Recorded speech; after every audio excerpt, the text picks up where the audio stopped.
Professor Basotti, então hoje vamos dar o início, né, uma nova série falando sobre os milagres de Jesus.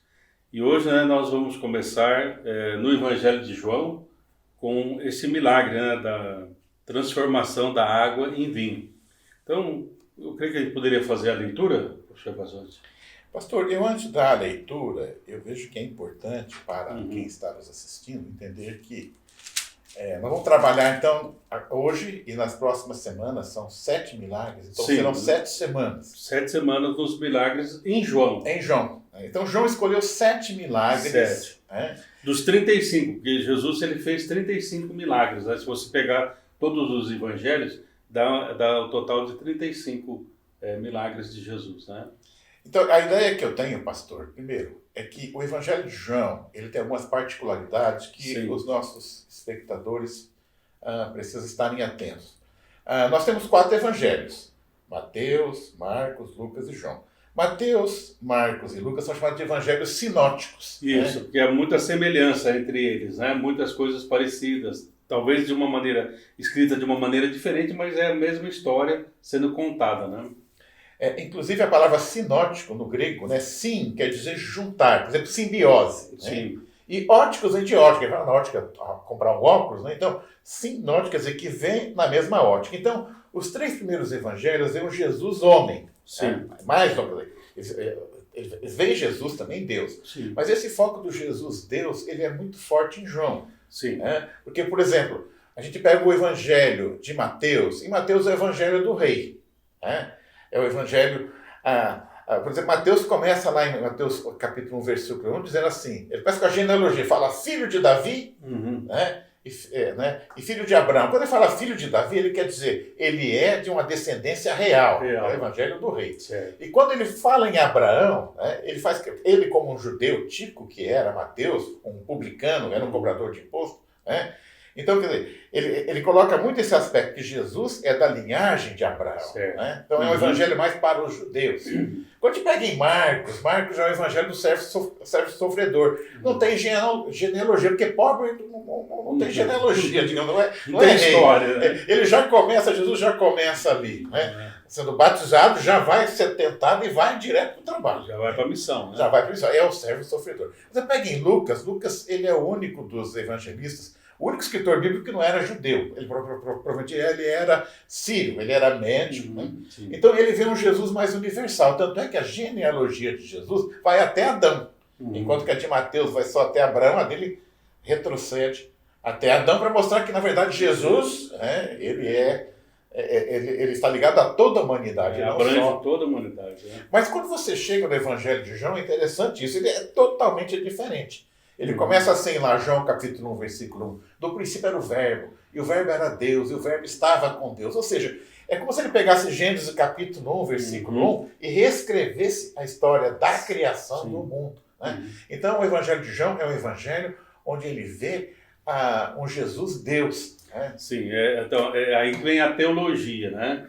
A teologia de João, ou seja, o falar de teologia, o falar de Deus, ou das coisas de Deus, João vai trazer a teologia de Jesus Cristo divino, ou seja, ele é o Deus, Deus encarnado, Deus presente. Esse é o mistério da Trindade, quer dizer, João trabalha muito essa ideia de que nós precisamos conhecer mais profundamente que Jesus, ele não é apenas um profeta, ele não é apenas um rabino, ele é realmente Deus presente. Né? Eu vou até ler aqui, não faz parte do texto, João capítulo 1, versículo, os 3 primeiros versículos. Ele começa totalmente diferente, não tem genealogia. Né? Ele começa assim, aqui não tem genealogia, porque aqui não é o servo sofredor, aqui é o Deus. Né? Ele diz assim, no princípio era o verbo, e o verbo estava com Deus, e o verbo era Deus. Ele estava no princípio com Deus, todas as coisas foram feitas por ele, e sem ele, nada do que foi feito se fez. Então é o Cristo Criador. Sim. Né? É o Cristo Deus. Isso.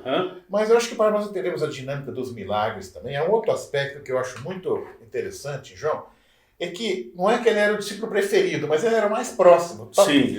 Talvez porque ele fosse muito jovem, um judeu a partir de 13 anos, passava pelo Bar Mitzvah, aquele ritual de Sim. maioridade. Sim. Então ele devia ter mais de 13 anos, eu suponho que menos de 20, era bem jovem. Sim. Comparado a Pedro, que tinha até sogra, então Pedro já era bem... Casado. já era tinha, bem mais velho. Então o que eu vejo também assim que existe em João uma maior proximidade de Jesus. Sim. Né? A gente pega, por exemplo, lá no Evangelho de João capítulo 4, tem lá o mais longo diálogo de Jesus com alguém, que é com a mulher samaritana. Alguém estava ali para ouvir aquele diálogo. Eu suponho que quando Jesus manda os discípulos comprar pão, alguém ficou ali para ouvir aquele diálogo. Eu suponho que seja João, mas está escrito. Nem todos foram, né? Então ele ficava sempre perto, eu suponho. Por exemplo, lá na cruz também, quem estava lá, os discípulos fugiram, mas João estava ali junto com Maria, a mãe de Jesus. Tanto é que Jesus pede para cuidar da mãe dele, diz aquele pedido lá. Então, eu acho assim que muitos aspectos do milagre está ligado à proximidade. Eu suponho que nesse milagre de hoje, João estava ali do lado quando se trava aquele diálogo com Maria. Ele estava sempre muito próximo. Ele é um dos discípulos que estava ali. Né? No caso, seriam 5 discípulos, porque nem todos haviam sido chamados ainda. Então, João, ele vai descrevendo no capítulo 1 o chamado de alguns discípulos, aí, André, Pedro, Felipe, Natanael, e pressupõe João também já estava... Seriam 5 já. Já seriam 5. Ou seja, no caso, Mateus, Marcos, Lucas... Seria posterior. Seriam posteriormente chamados e inseridos no grupo de discípulos. Mas uma coisa também, professor, no versículo 17 do capítulo 1, para fazer a diferenciação, João fala assim, porque a lei foi dada por intermédio de Moisés. A graça e a verdade vieram por meio de Jesus Cristo. Então, ele faz uma comparação, né, no capítulo aí, 1º, verso 17, que a partir do momento que Moisés trouxe a lei, mas agora vem a graça e a verdade através de Jesus. E ele enfatiza Jesus Cristo, Jesus o Messias, Jesus o Salvador, Jesus Deus. Em relação aos 7 milagres, pastor, que nós falaremos aqui, eu entendo, se o senhor gosta de concordar, que foram milagres escolhidos a Deus. O senhor disse que teve 35. Sim. Mas aqui só tem 7, 20% do total dos milagres. Né? Mas aqui, por exemplo, no último versículo do Evangelho de João, ele diz assim, João capítulo 21, versículo 25. Há, porém, ainda muitas outras coisas que Jesus fez, e se cada uma das quais fosse escrita, cuido que nem ainda o mundo todo poderia conter os livros que se escrevesse. Então, eu entendo assim, Jesus deve ter feito mais de 35 milagres. Jesus fez tanta coisa. Como ele é Deus, estava com Deus desde a criação do mundo. Então, quer dizer, se fosse escrever todos os milagres que Jesus fez, não caberia nem não caberia. Então, são 7 escolhidos a dedo, digamos assim. Você leu 21, 25, né? É o último versículo do Evangelho. Isso, é o 21, 25, é o último versículo. Porque no capítulo 20, verso 31, por que ele escolheu a dedo, vamos dizer assim? Aí ele fala assim, estes, porém, foram registrados para que creais que Jesus é o Cristo, o Filho de Deus, e para que, crendo, tenhais vida em seu nome. Então, o objetivo de João, com esses 7 milagres, é isso, levar-nos a crer. Levar, no início lá, aquelas pessoas queriam ler ou ouvir do evangelho dele, mas o objetivo é levar a crer. Não é para ficar, que beleza, milagre, que maravilha, não. Ou seja, para que eles creiam que Jesus Cristo veio a este mundo com uma missão de restauração, de renovação, de transformação. Pastor, são 7 milagres. Poderia ser 6, poderia ser 8, 9, mas 7. 7 também não está ligado à perfeição de Deus, porque o mundo foi criado em 7 dias, Deus descansou no 7º dia, tem os 7 frutos do Espírito. O número 7 na Bíblia, quando ele aparece, ele tem um significado forte, né, pastor? Certo. E assim, Deus criou todas as coisas e tal, e depois cria o homem, né? E o ser humano, ele acaba se perdendo, né? Vamos usar essa expressão, acaba cedendo ao pecado, cedendo realmente lugar ao inimigo, e deixa, aquilo que Deus falou assim, e viu Deus que era bom. O homem acabou deixando de ser bom, pelas próprias escolhas erradas. Então, vamos dizer assim, desde Adão e Eva, essa imperfeição, ela vem sendo passada de geração em geração. o pecado ele está inoculado em nós, encapsulado em nós. Né? E aí, então, Jesus vem para trazer uma renovação, ou seja, trazer novamente a perfeição. Então, professor Basotti, vamos então fazer a leitura? Sim, claro. Evangelho de João, capítulo 2, nós vamos ler a partir do versículo 1. Eu não vou ler o subtítulo hoje, viu, pastor? Vou direto, tá? Vamos.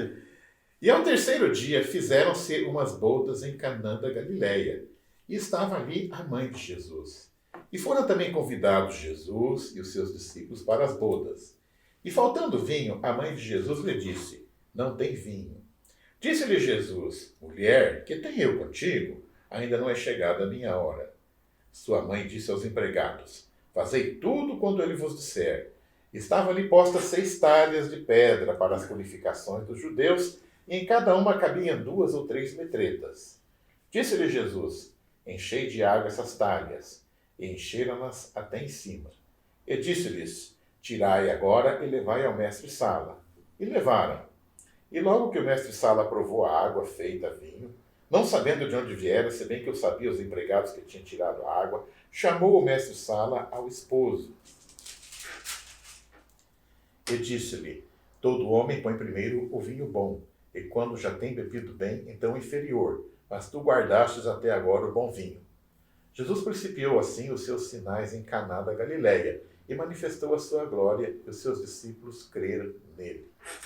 Certo. É isso, então, a passagem que nós vamos... Vamos começar com o versículo 1, pastor, né? Aqui aparece, inclusive, a palavra bodas, que quer dizer casamento, né? Certo. Então, o que o senhor acha? Jesus escolhe esse primeiro milagre de Jesus, aqui, acho que cronologicamente, mesmo que os outros evangelhos relatem no total 35, ao que parece que cronologicamente esse foi o primeiro milagre oficial de Jesus. Certo. Né? Então, o fato desse milagre ter acontecido num casamento é muito interessante, né, pastor? O casamento é o início de uma família. Certo. Acho que não foi uma coincidência tem João ter escolhido esse milagre, né? Tem todos os... como nós falamos, se você ler aqui, parece uma historinha simples, né? Jesus vai lá no casamento, faltou o vinho, ele transforma água em vinho e tal. Mas tem muito mais. Então, a teologia de João, como nós já havíamos comentado, ela é um pouco mais profunda. É muito mais profunda. Então, é a presença de Jesus. Então, num casamento, aí tem as talhas, né, que foram usadas, o transformar essa água em vinho, o objetivo de levar a crer. Né? Então, quer dizer, o João, ele escreve um evangelho, provavelmente, né, bem depois de Mateus, Marcos, Lucas, que já tinham esses evangelhos. Então, o João é o último evangelho. Então, ele já sabia como Mateus tinha tratado as coisas, como Marcos, como Lucas e tal. E agora, então, ele quer fazer uma abordagem um pouco mais profunda, um pouco mais clara, porque aqui ele vai se dirigir tanto para judeus quanto para gregos, né? Os judeus sempre estavam com aquela ideia de sinais, queremos sinais.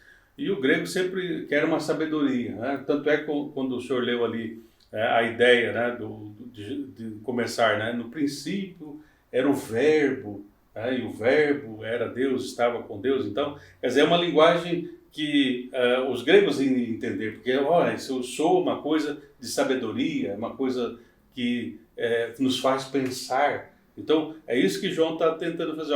Vamos pensar realmente quem é Deus, quem é Jesus e qual a diferença que ele faz quando ele está presente. É muito interessante aqui, né, que aconteceu na Galileia, então ele estava em casa, né, digamos assim. Eu suponho assim, fica implícito aqui, pastor, até que seria ser um casamento de alguém da família, né, da família de Jesus. Há essa possibilidade. Porque assim, Nazaré para Caná, eles falam assim que daria talvez 7 quilômetros.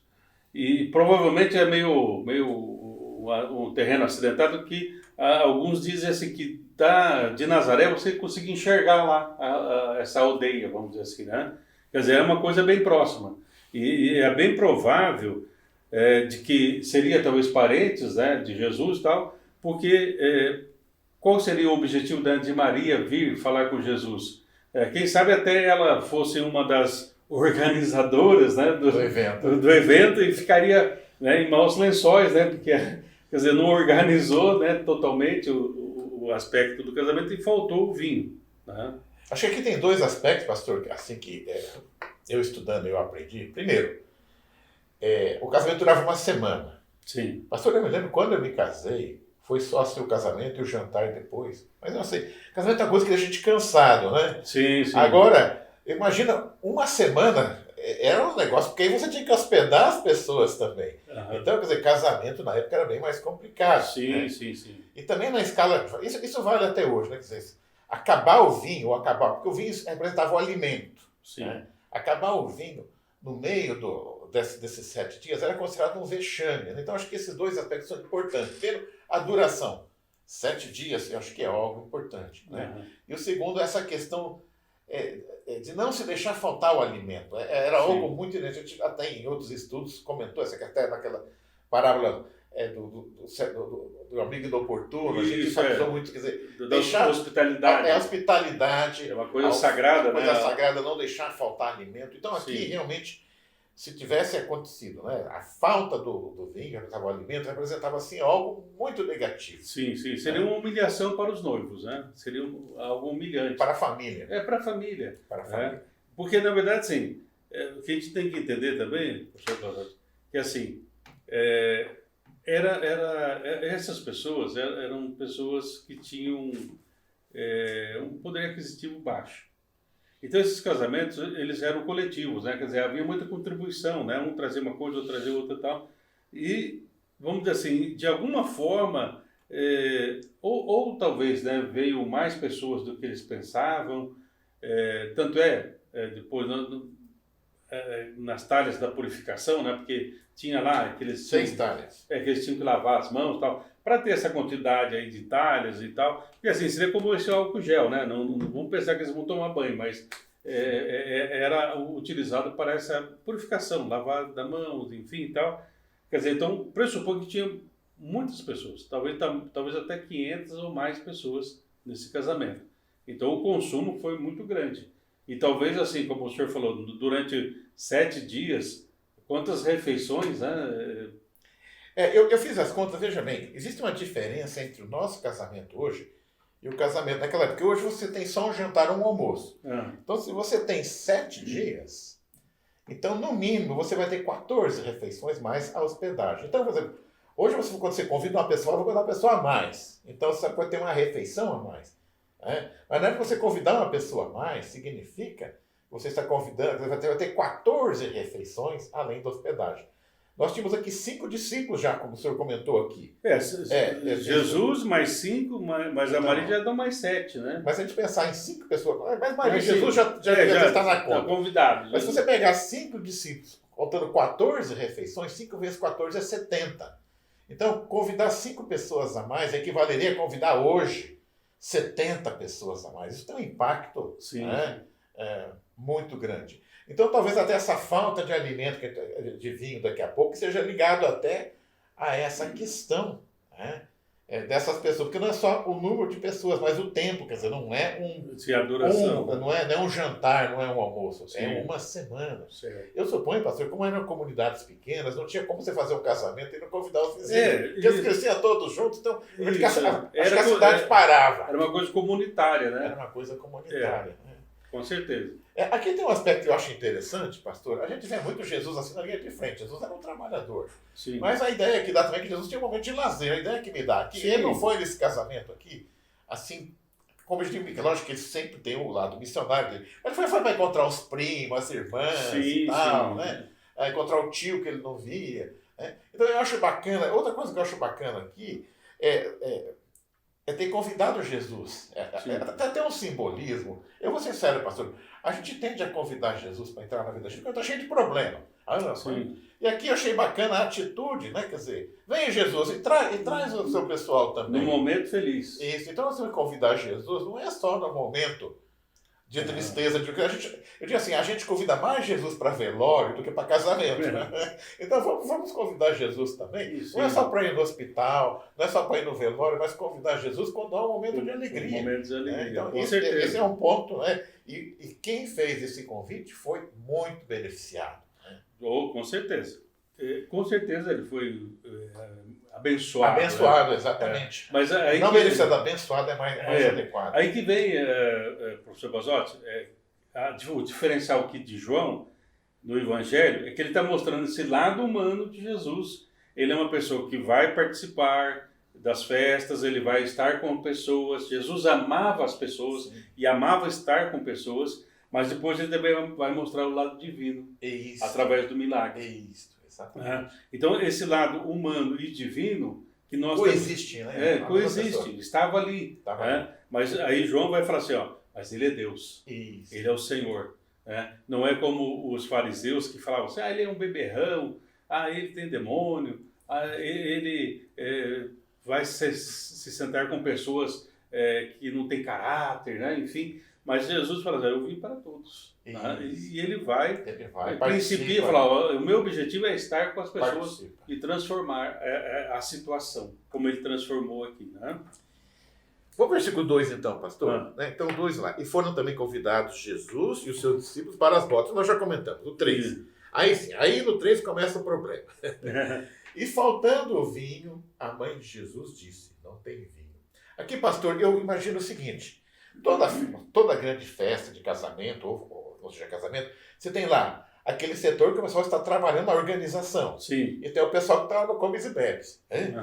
Então eu suponho assim que o vinho deve ter acabado primeiro lá, o pessoal estava cuidando da distribuição, da organização. Sim. Mas lá na festa ainda, eu suponho que eles não tinham percebido que acabou.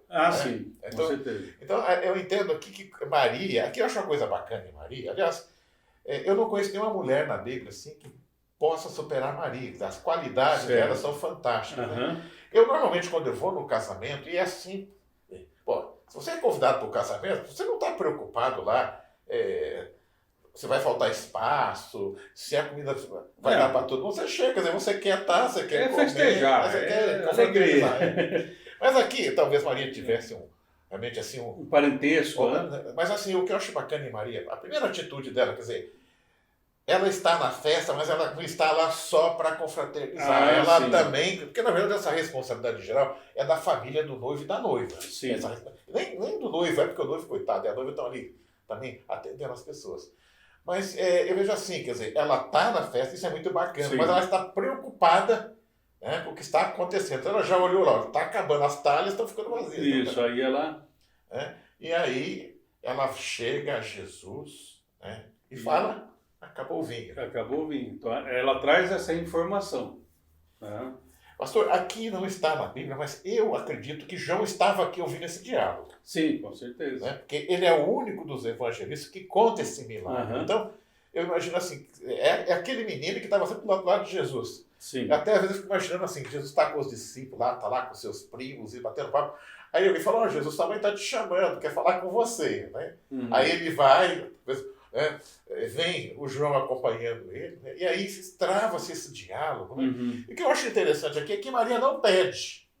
Ela simplesmente coloca. Ela fala, informa, acabou o vinho. E se a gente pensar nesse diálogo como modelo de oração aqui, Maria nos ensina uma coisa muito interessante. Você não precisa fazer uma longa oração. Ela usa 3 palavras. Sim. E ela nem pede. Ela simplesmente apresentou uma necessidade. Então, espera em Jesus. Aprendendo a orar. Né?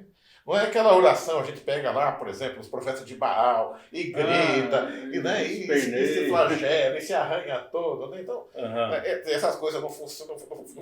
O que funciona é ter intimidade com Jesus. Então, esse texto, assim, ele me mostra que há uma intimidade muito grande entre mãe e filho. Né? A mãe conhece o filho conhece a mãe. Então, ela não pede, ela simplesmente coloca o problema. Acabou, apresentou 3 palavras. Né? Com certeza. E aí vem a resposta dele, né, pastor? Isso, aí vem...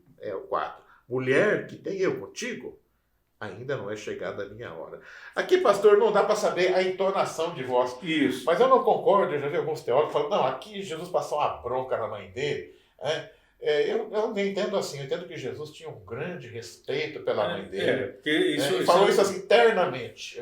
Porque se a gente entender que Jesus, deu uma bronca aqui, ou foi duro e tal, ele estaria contradizendo o próprio caráter dele.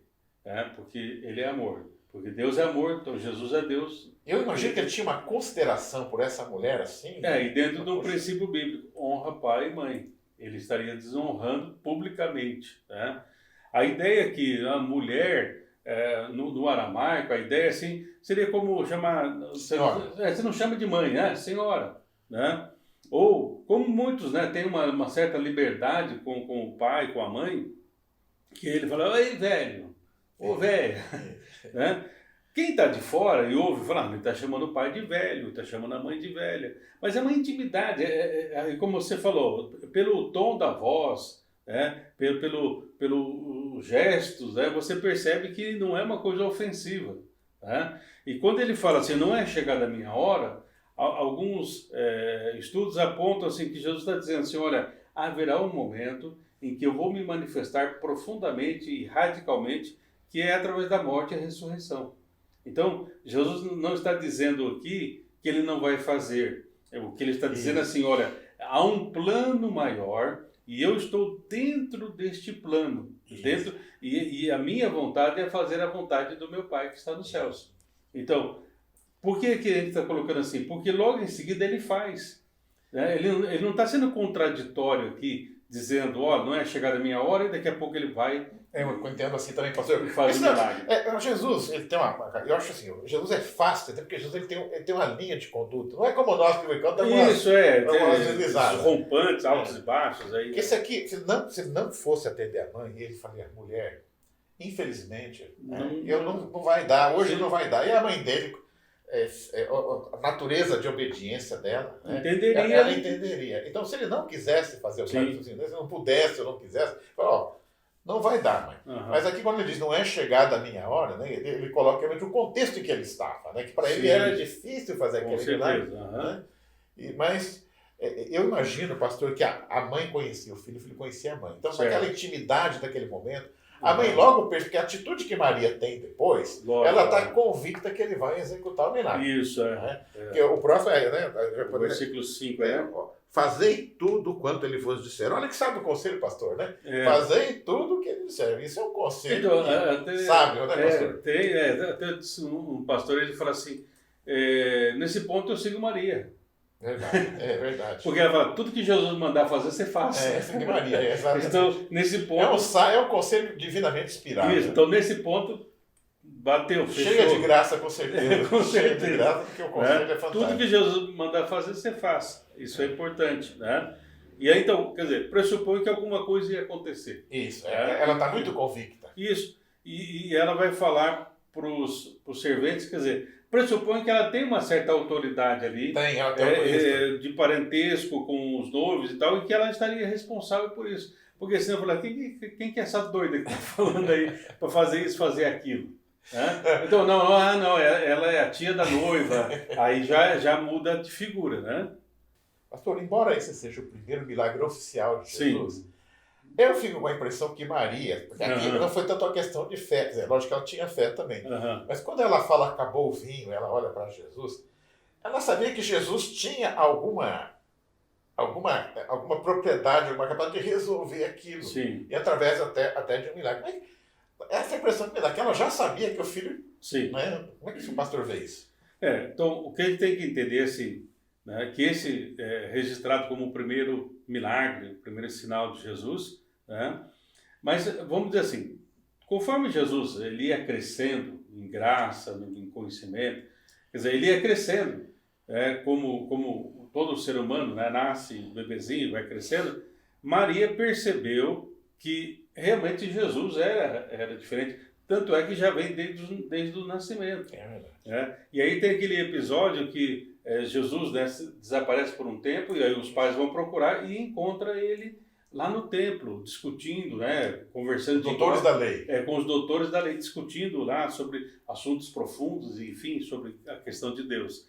Então, por essa trajetória, nós podemos perceber assim, embora não vamos dar endosso a esses evangelhos apócrifos aí, que fala que Jesus fazia certos milagres quando era pequeno, enfim e tal, mas o diferencial estava no caráter dele, como ele foi sendo trabalhado, construído e demonstrando esse lado de que realmente ele era o Messias, o Filho que viria a fazer novas todas as coisas, né? Pastor, embora a figura central sempre vai ser Jesus, Sim. a gente não pode esquecer que a mãe de Maria, ela tem algumas qualidades. Outra coisa que eu acho bacana aqui em Maria, veja bem, se a gente pensar hierarquicamente, ela percebeu que estava acabando o vinho, né? Sim.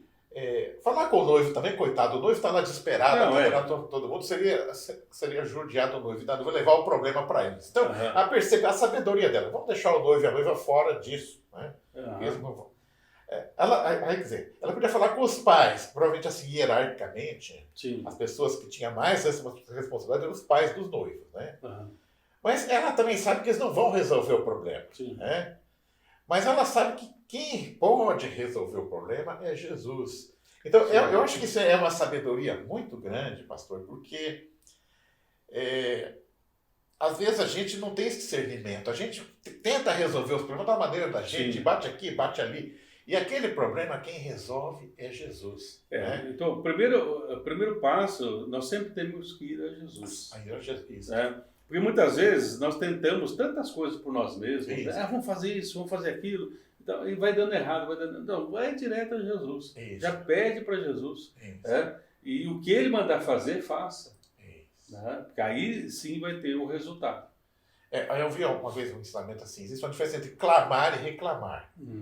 Clamar é falar com quem resolve, reclamar é falar com qualquer um. Então, aqui Maria, ela vai direto em quem pode resolver o problema. Então, outra característica que eu acho muito bacana aqui, né?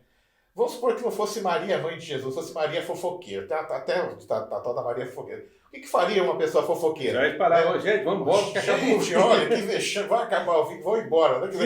Que festa de pobres. Mas aí, veja bem, aí é uma outra marca que eu acho bacana, a discrição. A impressão que me dá assim, o João acompanhou o diálogo porque ele era muito íntimo. Sim. Mas assim, ela chamou Jesus num lugar mais reservado, falou meu filho, bem baixinho.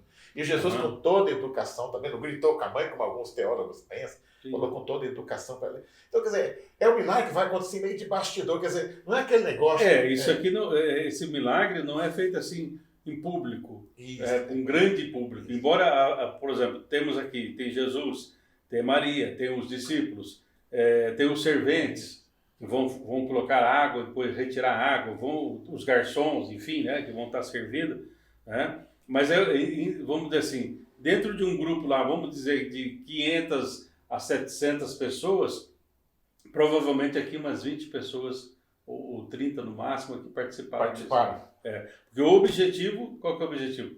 Para que eles creiam. Isso, exatamente. Aqueles que têm seguido Jesus, no caso, os discípulos, eles estavam andando com Jesus, tinham seguido Jesus, e agora eles vão ter uma confirmação de que eles fizeram a escolha certa de seguir Jesus. Pastor, antes da gente passar para Jesus, então eu vou até fazer um resumo aqui. A gente aprende muita coisa com Maria, mãe de Jesus. Primeiro, né, detectar o problema, agir rapidamente, falar com quem resolve, ser discreta. Né? E aí essa que eu acho que é a mais difícil para nós, tudo que ela fez, ter intimidade com Jesus. Sim. Essa é uma coisa que nós precisamos também. Ela tinha intimidade com certeza. Né? Então tudo isso a gente aprende. Mas a gente vai agora para o personagem principal, que é Jesus. Vamos então para o milagre em si. Isso, né? Mas que ela foi importante. Foi. Então no 5 ela diz, fazei tudo quanto ele vos disser. Aqui, pastor, também, o senhor já falou que ela sabia que o filho era especial. A gente vai aprender que Jesus não tinha um padrão de milagre. Cada milagre era de um jeito, né? Certo. Tem até um lá que ele cospe lá, mistura com a terra. Então, você não tem um padrão de milagre. Então, a Maria, ela fala assim, eu não sei como é que ele vai fazer. Então, olha, o que eles mandaram, você faz. Então, porque assim, o foco é você obedecer. Obedecer, exatamente. Porque ele podia cuspir lá naquela água, né? Ele podia passar... Fazer chover vinho, sei lá como é que ele ia fazer. Então, ela sabia. Deixa com ele, que ele é o especialista. Então, sempre tem que deixar com quem sabe. Exatamente. Então, deixa com Jesus. Isso. Né? Aí nós vamos para o próximo versículo. Então, o 6. E estava ali postas 6 talhas de pedra para as purificações dos judeus. E em cada uma cabiam 2 ou 3 metretas. Essa metreta, então, era uma medida... Né? Bom, pastor, eu andei vendo essa semana, a talha era assim, era uma pedra bruta, aí você cavava um buraco na pedra, né? Então, na verdade, era uma pedra com buraco onde você colocava depois ali o líquido. Então, como era cavado, então você não tem um volume fixo. O volume é de 30 a 40 litros, mais para 40 do que para 30. É que o cara ficou meio com preguiça, só cavou 2 metretas. Então, o outro já foi 3, né? Então, a metreta é uma medida, né? Entre 30 e 40 litros, né? Então, quer dizer, cabia 2 a 3 metretas, vai dar de 80 a 120 litros. 6 talhas, eu fiz a conta. Então, seria um volume que vai de 480 a 720 litros. Então, como o senhor falou, pastor, pelo volume que você tinha de água, era um casamento com muita gente. Né? Olha, 700 litros de vinho do bom, hein? Olha quanto custaria isso aí. Eu tenho a impressão, pastor, que aqui esses servos não sabiam. Esse diálogo foi tão discreto. Sim. Né? Então, assim, quando manda Jesus manda buscar água, talvez não soubesse que ia transformar em vinho. Provavelmente. Então, mandou buscar. Talvez falar, bom, as talhas já estão ficando vazias, então acho que a festa vai se prolongar. Mas, enfim, eu acredito que eles não estavam com a expectativa que ia virar vinho. Você mandou fazer, vamos fazer. Sim. Fazer. É porque, assim, aí vamos olhar para o lado assim. Jesus, ele vai com os seus discípulos. Né? Então, naquele tempo lá, então Jesus já era considerado rabino, um mestre. Então, era uma pessoa que tinha peso, tinha uma autoridade. Então, falar, é o rabino que está falando, é o mestre que está falando, então, vamos fazer o que ele... Quer dizer, as próprias pessoas já começam a reconhecer que há um diferencial de autoridade ali em Jesus. Eles percebem... Fazer o que ele mandar. Isso, eles veem nisso, quer dizer, talvez a forma como Jesus falou, a entonação, aí sim, né, tal, ele tem autoridade, vamos obedecer, vamos seguir a ordem dele. E aí, então, eles vão e começam a encher essas né, talhas aí, que era antes da purificação, água para purificação, que era a questão também, se os judeus soubessem de onde foi tirado, talvez eles não beberiam. É verdade, porque para eles era uma coisa sagrada. Então, Jesus, ele vai quebrando vai desmistificando certas coisas, porque ele traz a graça e a verdade. Pastor, uma coisa que aparece nesse milagre, eu vejo assim que é uma constante em todos os milagres de Jesus, ele só faz aquilo que o homem não pode fazer. Por exemplo, ele fala, busca água. Sim. Coloca a água na talha, quer dizer, pega um copinho, uma amostra e leva lá para essa sala, ver se ele consegue.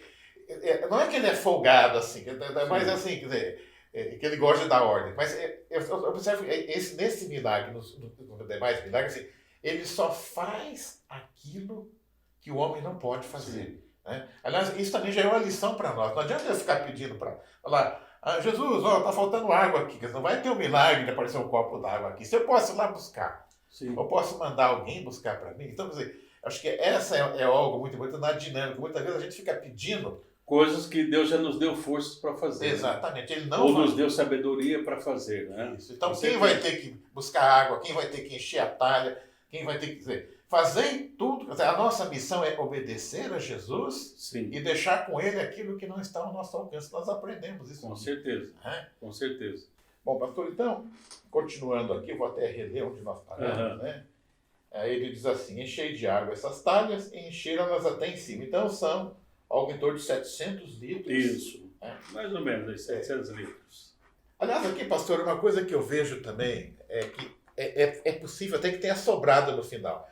Com Jesus, uma outra característica que eu vejo assim, há fartura, mas não há esbanjamento. Lá nos pães, a gente vai ver, sobrou pão, pega, guarda, recolhe. Né? Então aqui... Guarda para janta. Guarda para janta. Então aqui se sobrou, não foi jogado fora. Não, Jesus, não existe fartura, mas não tem desperdício. Né?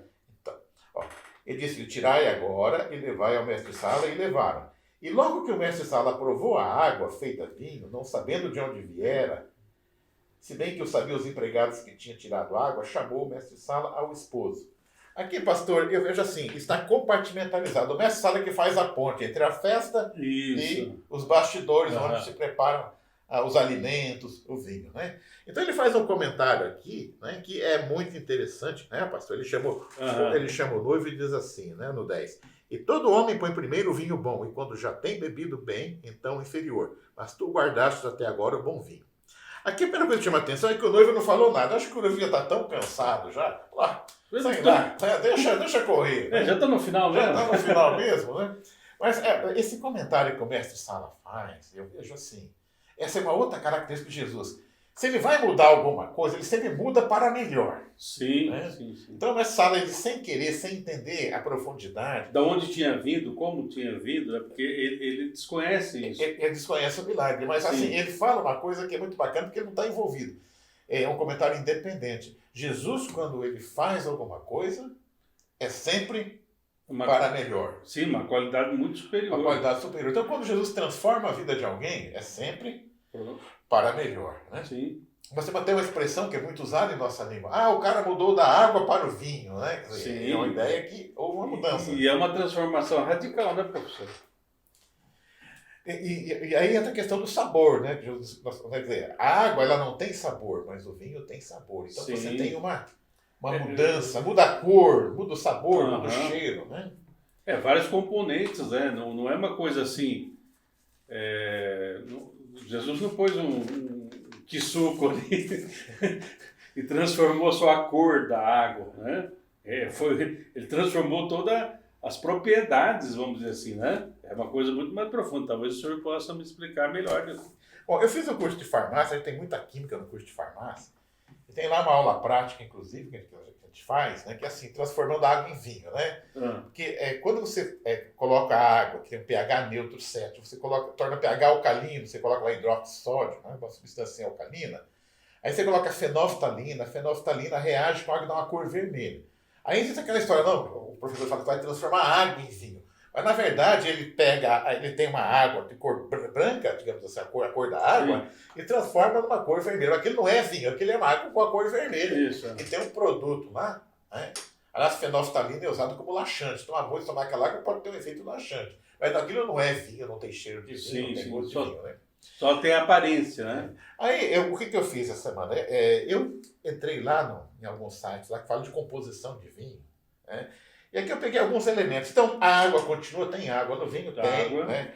Tem etanol no vinho, mas a quantidade que Jesus transformou, com certeza, tinha pouco álcool naquele vinho, porque álcool e casamento, álcool e família não combinam. Sim. A Bíblia condena o excesso, né? Sim, sim. A bebida em excesso em vários pontos. Então Jesus não ia transformar num vinho, que ia deixar todo mundo embriagado lá, porque isso não é compatível. Era uma coisa mais suave, uma coisa mais suave. Era alimento. Aliás, o foco do vinho na época não era bebida, como nós vemos hoje. Um complemento. Era um alimento.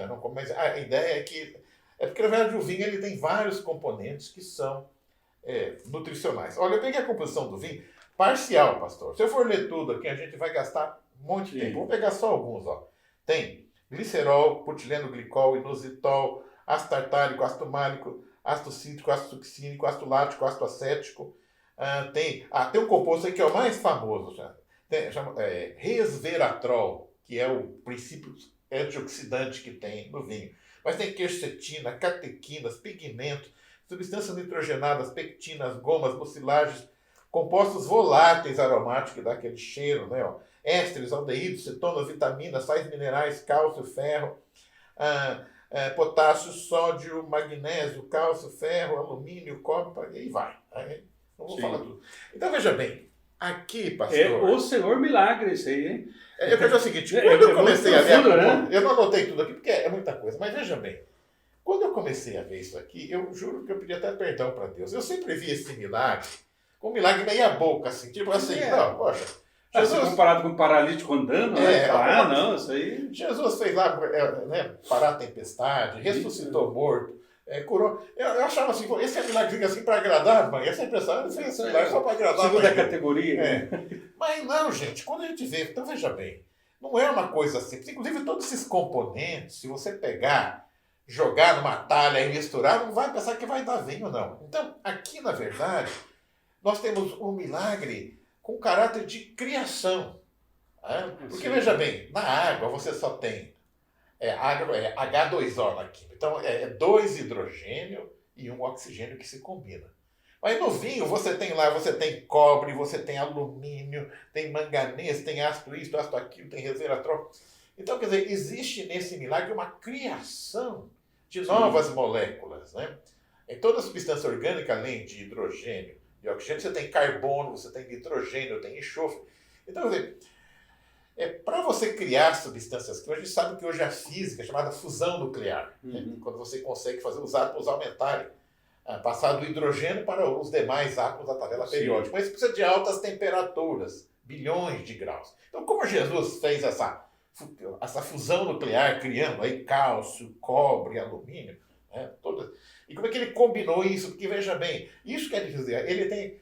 O mestre fala, bom, esse vinho aqui, eu nunca tomei um negócio igual. Então, ele conseguiu combinar, criar todas essas moléculas, combinar de uma maneira, né, que o cheiro, o odor, o sabor, a cor, quer dizer, todo esse conjunto. Então, o que nós temos aqui é um Jesus criador.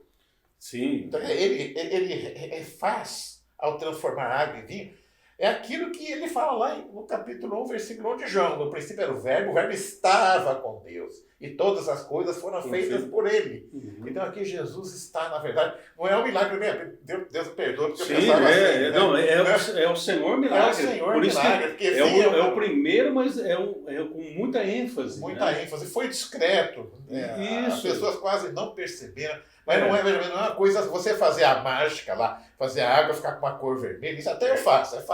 Né? Não, agora, fazer água se transformar em vinho ali...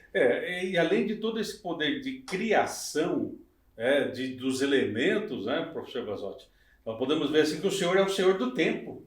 Porque esse vinho ele veio maturado, ele já veio pronto, ele já estava melhor do que os vinhos que talvez tivessem ficado décadas lá. Odor, sabor, cheiro, enfim, consistência. Né? O pessoal fala encorpado, enfim. Né? Quer dizer, olha, então o Senhor ele é o Senhor da natureza, ele é o Senhor do tempo. Né? E é esse Senhor que quer trazer transformação para a nossa vida. E uma transformação profunda como essa. Não é assim, nasci de novo. Né? O novo nascimento é uma transformação que vai acontecendo de uma maneira... Primeiro, o novo nascimento é algo instantâneo. Né? Porque Jesus transforma instantaneamente a água em vinho, mas tem que ter uma mudança radical, né? Mas depois nós entramos no processo de santificação.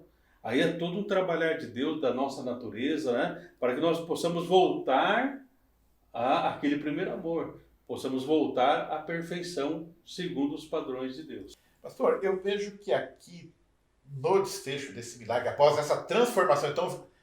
Deus perdoe, hoje mudei minha opinião. É um grande milagre. Transformação maravilhosa. Um ato da criação, né, repetido ali, num momento, num vapt-vupt, digamos assim. Sim. Então, milagre maravilhoso, vamos chamar. Sim, então, né, pastor? E esse milagre maravilhoso ele vai convergir, então, para um outro milagre. É o que acontece. Milagre de Jesus sempre tem um propósito. Tanto é que aqui, professor, é sempre colocada a palavra sinal. Não milagre. Né? João usa sinal. Isso, ele usa essa expressão. Ou seja, isso aqui está apontando por algo que é muito mais profundo. Isso. Ou seja, está apontando para o ser humano. Quem sabe nós éramos talhas vazias, então o Senhor vem e se enche e se derrama para dentro de nós. Mas aí não só a água, mas ele vem trazendo todo o sabor, toda a alegria, toda a esperança, vida e vida com abundância. Né? Pastor, eu quando li isso aqui, é um pecado que eu fiz, veja bem. Que aqui, quando ele fecha o milagre no 11, ele fala assim, e manifestou a sua glória. Aí eu penso assim, mas esse milagre aí, eu acho que a glória foi lá quando ele ressuscitou Lázaro, né? Mas na verdade, transformar água em vinho é manifestar a glória, porque é algo grandioso. Isso, E tanto professor, que assim, muitas vezes a gente fala assim, glória, né? Vamos dar glória a Deus e tal. O que não é só repetir a expressão glória a Deus, glória a Deus. Né? Aqui a ideia é assim, quando manifestou a sua glória, então é assim, manifestou o seu poder, manifestou a sua divindade, manifestou a sua grandeza, a sua força, sua sabedoria, quer dizer, então isso é glória. Então glória é uma coisa abrangente e que aponta para a realeza. Um ato de criação, você tem um ato de criação. Isso, você aponta assim, fala assim, não há outro igual a ele. Ele é único. Por isso que Jesus depois vai dizer, eu sou o caminho, a verdade e a vida. Então, isso é o manifestar da glória. Quando eu reconheço que não existe nenhum outro caminho, né? Como lá no Salmo 73, o salmista fala assim, a quem tenho eu no céu senão a ti? E na terra não há quem eu deseje além de ti. Isso é dar glória a Deus. Não é simplesmente repetir a palavra, mas é um reconhecimento. Ou seja, a partir deste momento, há uma manifestação. Ou seja, o que é manifestação, professor? Na palavra é assim, né? Vamos supor, essa Bíblia ela está aqui embaixo da mesa, né? Mas ela está aqui, ela existe. Manifestar eu trago ela para cima. Ou seja, aquilo que Jesus realmente se torna real aos olhos dos discípulos. Aí é uma manifestação. Mas Jesus já é Deus, Jesus já é o Senhor. Jesus veio trazer verdade e graça. Ou seja, simplesmente ele está abrindo os olhos dos discípulos. Então todo cristão precisa ter os olhos abertos para poder enxergar além das palavras, além das coisas corriqueiras, como para mim também, professor, esse milagre eu considero, transformou água em vinho, que legal, pronto. Mas quando a gente começa a ver todas as propriedades do vinho, todas as questões envolvidas aqui, enfim, nós falamos, opa, esse negócio é um pouco mais diferente. Por isso nós temos que acreditar. É muito mais profundo, muito mais complexo do que a gente imagina. Isso tem que nos levar a uma fé, e uma fé mais dinâmica, uma fé mais consistente. Aqui no fechamento desse milagre, eu vejo, pastor, que é sempre assim, Jesus tem um propósito com o milagre. Com um propósito. E para mim, a chave de todo esse milagre é exatamente aqui, quando a gente lê, logo, e manifestou a sua glória agora aqui, seus discípulos creram nele. Certo. Então, eu vejo assim, quer dizer, esse milagre não foi para Maria, que foi atendida, né? Esse milagre não foi para o próprio Jesus, não foi para o noivo, não foi para os convidados. Sim. Os grandes abençoados por esse milagre. Os discípulos. Então, o milagre, quer dizer, uma das finalidades do milagre é produzir fé. Com certeza. Então, eu vejo que se alguém está nos assistindo hoje, tem muitas pessoas que não acreditam nos milagres de Jesus. Sim. Então, eu vejo que Jesus precisa dessas pessoas operar um milagre. Sim. Para que elas creem. Porque crer em Jesus é um milagre que se opera na vida de qualquer pessoa quando o Espírito Santo habita nela. Porque sim. Pela nossa carne nós não acreditamos. Certo. Mas quando o Espírito Santo habita, há esse crer. E os discípulos aqui, ao verem aquele milagre, abriu-se as portas para algo muito mais importante. Sim. O importante não é... Quer dizer, é lógico que é importante Jesus transformar água em vinho. É importante que Jesus resolva o problema do noivo, da noiva, da festa. Mas o mais importante aqui, que tem repercussões na eternidade, é que os discípulos creram. E através desse crer, eles foram pregar a palavra e tal, e o evangelho chegou até nós. Então eu vejo, pastor, que nós vamos orar essa semana para que todo aquele que ouvir esta palavra, o Espírito Santo toque em seu coração, em particular para aqueles que não creem nos milagres de Jesus. Sim. Jesus opere, porque no meu entendimento o maior milagre, é lógico que é importante, converter água em vinho, ressuscitar Lázaro, acalmar a tempestade, tudo isso é importante. Mas o maior milagre é a conversão. Conversão, porque isso vai para a eternidade. O vinho aqui foi transformado, mas esse vinho acabou. Em um momento ele acabou. Sim. Vamos dizer assim, o Lázaro ressuscitou, sim, mas depois ele morreu de novo. Isso. O paralítico voltou a andar, mas também depois ele morreu. O que estava indo lá, o filho da viúva lá, que estava indo para o cemitério, foi ressuscitado, sim, mas depois ele morreu. A eternidade, ninguém tira de nós. Amém, pastor. Amém? Amém. Então Deus abençoe, até o nosso próximo encontro.